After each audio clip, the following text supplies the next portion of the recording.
திமுக கூட்டணியில் தொகுதி பங்கீடு முதலமைச்சர் மு.க.ஸ்டாலின் ஆலோசனை. தேர்தல் வருவதால் எய்ம்ஸ் கட்டுமான பணி தொடங்கி இருக்கலாம் மத்திய அரசு. அமைச்சர் மா. சுப்பிரமணியன் பேட்டி.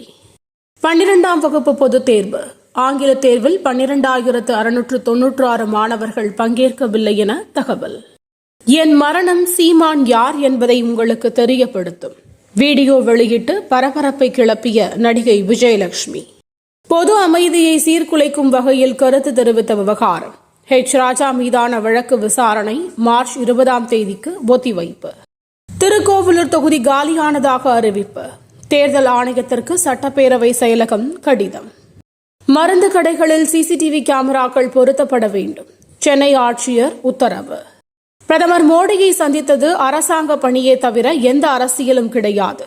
அமைச்சர் பழனிவேல் தியாகராஜன் விளக்கம். போதைப்பொருள் கடத்தலில் திமுக விசிக நிர்வாகிகளுக்கு தொடர்பு இருப்பது தெரிய வந்துள்ளது. மத்திய இணையமைச்சர் எல். முருகன் பரபரப்பு பேட்டி. தமிழகத்தில் போதைப் பொருட்கள் புழக்கத்தை தடுக்க வேண்டும். அதிமுக முன்னாள் அமைச்சர் ஜெயக்குமார் வலியுறுத்தல். திமுகவிடமிருந்து அழைப்பு வந்தால் மீண்டும் பேச்சுவார்த்தைக்கு செல்வோம். விசிக தலைவர் திருமாவளவன் பேட்டி. மக்களை ஏமாற்றவே மோடி தமிழகம் வருகை. தமிழக காங்கிரஸ் தலைவர் செல்வ பெருந்தகை விமர்சனம். இஸ்ரேலில் நடந்த பயங்கரவாத தாக்குதல்.